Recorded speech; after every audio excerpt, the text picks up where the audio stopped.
J'ai eu le temps à vous écouter pour une première fois d'abord, que nous sommes en train de parler d'un pays qu'on appelle le Togo, la capitale du crime à ciel ouvert au sein de la CEDEAO.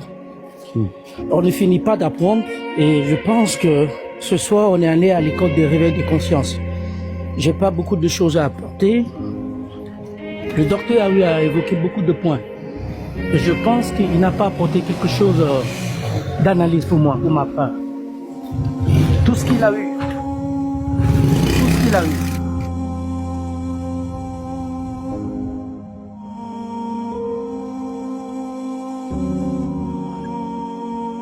Excusez, il y a un problème de connexion de réseau, je me suis déplacé.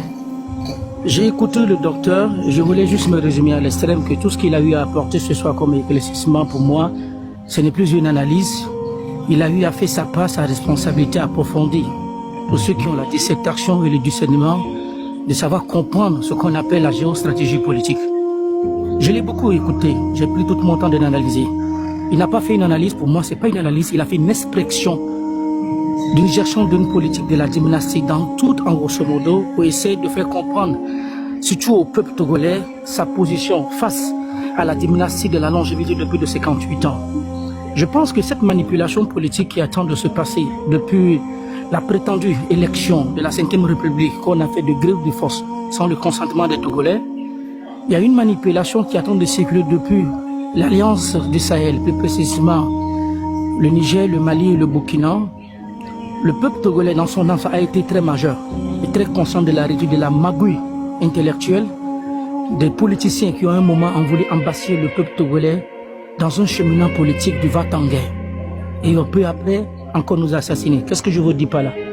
Si vous avez une mémoire, le ministre, plus précisément le prétendu ministre, puisque l'institution de l'État qu'il gouverne n'est pas démocratique, qu'on les ait confiés, je veux parler de l'individu, le crapuleux, ceux qui ont eu des bourses d'études de nos républiques, ceux que les sacrifices de nos ancêtres, de nos pères aimés, vous et moi, toutes catégories confondues, sans appartenance politique, notre source de notre patrie que nos pères nous ont léguée.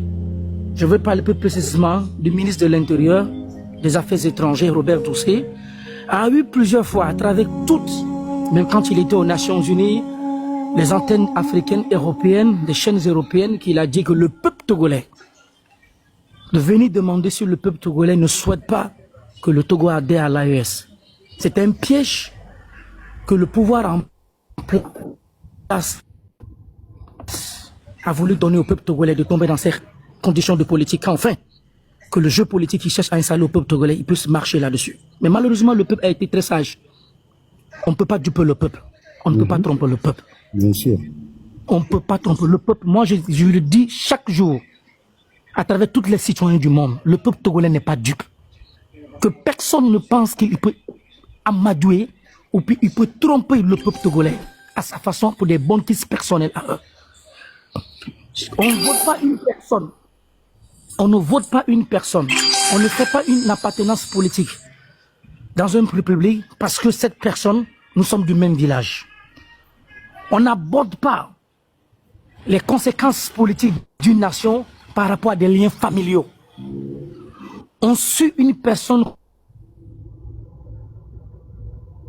compte de son programme politique, ce qu'il a donné à la République, ce qu'il a proposé à la République. Et chaque citoyen doit se retrouver dans ce programme que ce dernier propose. C'est ce qui fait que tout citoyen doit adhérer à toute partie compte tenu du programme que ce dernier propose à la République. Et on va à une élection crédible, et on sort d'une élection, et on dit nous avons gagné, Kofi a gagné, Kodjo a gagné. Mais malheureusement chez nous au Togo, nous savons ce qui se passe. Ce qui attend de se passer, moi c'est le jeu du zinzin. Je les appelle les zinzins de l'espace. Il n'y a qu'à les manipulations de tout ce qui se passe sur les réseaux sociaux.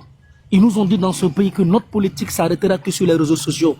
Ils ont fini par comprendre que le monde politique, aujourd'hui, après le Covid-19 2020, le monde s'est orienté dans la médiatisation, plus précisément dans l'électricité, dans l'électronique. Ce qui fait aujourd'hui que tout ce qui se passe, le monde, nous sommes devenus des voisins du monde grâce à nos portables qui se trouvent entre nos mains. Il n'y a rien sur le soleil. Niakade ne peut pas se lever dans une république en tant que S ministre de la Défense, ce poste que Pacha a occupé en un temps qu'il était impliqué dans une affaire de coup d'État, il est condamné à 20 ans d'emprisonnement. Comment vous pouvez imaginer 9 millions de Togolais qu'une femme qui a épousé un chef de l'État, et ce chef de l'État était son beau à l'époque lorsque Ernest Gnassingbé vivait. Ernest Gnassingbé quitte le monde, que nous tous nous savons, par des manières rocambolesques que tout le monde peut donner, puisque rien n'était officiel. Et Faure Gnassingbé épouse ces derniers, ils ont eu des progénitures qui sortent de leur sang. Et cette femme aussi, sa profit, vient d'avoir encore une vie amoureuse ou un enfant de grossesse qui apparaît. Le pouvoir n'a pas d'opportunité de discréditer ce que le peuple est en train d'imaginer ou des allégations. Et que cette dernière de femme qui se dit Niakade, en tant qu'ex-ministre de la Défense, vient se prôner devant la face du monde, devant les Togolais, pour dire nous devons gérer le pays entre nous, les Togolais, qu'elle est une fille, elle est une mère, elle est une sœur de la patrie. Elle n'est plus dans un sens partisan, mais elle est dans un sens patriotique citoyen. Et que chaque Togolais doit comprendre que le futur du Togo, nous allons le faire sans Faure Issozinam Gnassingbé. Jeunes frères, soyons honnêtes. La malhonnêteté intellectuelle ne peut pas régner au Togo. Que les gens ne pensent pas que les Togolais sont des dupes. Qu'aucun citoyen du monde, nous, le peuple togolais, ce que nous sommes en train de vivre dans une éducation pacifique, citoyenne, depuis plus de 58 ans, face à nos prophètes qui nous tuent, qui nous assassinent, les gens doivent comprendre l'amour que nous devons à notre patrie. Mais ceux qui sont en face de nous ont fini par démontrer à quel niveau leur mentalité intellectuelle, barbarie, sadique, mensongère, vol des ressources pénières, ils ont fini par montrer à quelle capacité ils vaut dans la République. Ce que Niakade a dit, dans un pays normal où il y a des dirigeants normaux, je tenais à vous dire, on allait arrêter Niakade. Ce que Niakade s'est prononcé, un pays comme le Togo, que la femme d'un chef d'État, qu'ils ont eu des enfants en eux, et cette femme se positionne ouvertement. Mais qui appuie Niakade? Niakade a décrit des choses qui sont très fondamentales. Elle a décrit toutes les choses. Le non-fonctionnement de la justice, les pillards des ressources minières, la fonction aujourd'hui de l'État, des institutions et le rôle de la politique sociale de développement et de la modernisation que Faure Gnassingbé n'a pas fait pendant 20 ans. Elle a évoqué beaucoup de choses qui sont vraies. Aujourd'hui, nous sommes tous d'accord que ce qu'elle a dit, ce n'est pas de nouveau pour les Togolais. Nous vivons de cela 38 ans avant que Faure Gnassingbé n'arrive qui fait ses 20 ans. Donc il n'y a rien sur le soleil. Mais le positionnement de ma soeur, notre mère, notre épouse, notre soeur, Niakade Marguerite, le courage à deux mais qu'elle a eu pour la première fois, à visage découvert, à la face du monde, devant les Togolais, pour faire savoir qu'aujourd'hui, elle a une position patriotique pour défendre la nation. Et les thèmes des mots qu'elle a utilisés, a fait si on n'a pas utilisé les mots aussi gravissimes avant qu'il se retrouve en prison. Donc les mots qu'elle a en fait, elle a employé à une déclaration. Qui appuie Niakade, qui est derrière Niakade? Qui appuie Niakade, qui est derrière Niakade? Niakade nous enseigne rien et nous apprend rien. Si elle le fait pour la bonne cause, c'est bien. Si elle le fait aussi pour un jeu politique, pour élargir un système politique dans lequel il faut faire des retrouvailles des anciens barons, des descendants de ceux qui ont gouverné ce pays, qui ont fini par comprendre que certaines choses sont perdues dans leurs mains, qu'il faudra trouver une autre réforme. Parce que quand vous voyez déjà la manière rocambolesque politique que Faure Gnassingbé s'est installé dans la 5e République, auquel on essaie de mettre sans vie de Tové en tant que président de la République, et lui il se met en tant que président du Conseil, il y a une manière machiavélique, morale, qui ne marche pas. À visage découvert, sur le plan intellectuel, que le régime n'arrive pas à manipuler le peuple. Parce que le problème c'est quoi? Tout le jeu qu'ils sont en train de faire, c'est pour essayer que le peuple togolais dans son ensemble puisse s'élever, adhérer à l'idéologie malédictionnelle, qui ne vont pas à l'intérieur aux sources des problématiques que le pays est confronté depuis plus de 58 ans. Parce que ce qu'ils sont en train de faire, comme je viens de vous le dire, le peuple n'est pas dupe. S'ils sont en train de faire des choses qui sont crédibles, des choses qui vont dans la clarté, qui vont faire sortir le peuple togolais dans sa souffrance de plus de 20 ans, à 58 ans, en grosso modo de la même famille Gnassingbé, le peuple allait déjà adhérer. Le pouvoir Gnassingbé, pour c'est là que je vais chuter. Faure Gnassingbé, écoute-moi très bien. Faure Gnassingbé, c'est Mohamed Loum. Cette anguille sous roche que tu cherches à proposer aux Togolais de nous envoyer dans une école scientifique morale pour penser dans l'imaginaire, à adhérer à une politique de la science-fiction C'est ce que je peux le qualifier. Ne pensez, vous allez le faire entre vous. Si vous voulez vous tuer, tuez-vous entre vous. Si vous voulez vous assassiner, assassinez-vous entre vous. Mais le peuple togolais n'est plus dupe dans sa majorité que vous ne pouvez pas les embasser dans un rêve d'un règlement de compte politique entre vous, où vous avez utilisé des âmes sexuelles, des hommes qui sont devenus des délinquants sexuels. Le président de la République est devenu un délinquant sexuel. Une personne qui n'a plus de morale. Une personne qui ne représente plus ce qu'on appelle la poursuite d'un chef de l'État dans une république. Les valeurs traditionnelles, les valeurs morales sont bafouées. La dignité de la vie humaine n'est plus présentable, n'est plus vivable au Togo. Le sens de l'éducation morale, qui sont les devenirs, et la justice qui représente l'égalité pour tous, qui fait que les bailleurs de fonds, les richissimes hommes d'affaires à travers le monde peuvent venir faire ce qu'on appelle un investissement. Toutes ces institutions ne sont plus crédibles à la valeur humaine pour que l'homme aujourd'hui puisse adhérer à une politique de modernisation, de développement, de stabilité et de vivre ensemble de cette cohésion que eux-mêmes ils ont manipulée. Ils ont tué. Les 20 ans de Faure et Sozinam Nyasingbe n'ont causé que veuves et orphelins. Faure Nyasingbe n'a rien apporté de bon au peuple togolais. Donc pour moi, ils sont en train de jouer une bonne sauce. Et cette sauce qu'ils sont en train de le cuire, ils sont en train de la cuisiner, ils le font entre eux. Ils vont se tuer entre eux, ils vont s'assassiner entre eux, ils vont se manger entre eux. Nous, le peuple, nous resterons à l'observation. Quand ils finiront de jouer, leur propagande qu'ils sont en train de mener, quand ils vont finir, nous, le peuple togolais, nous suivrons par qui ou de qui nous allons faire.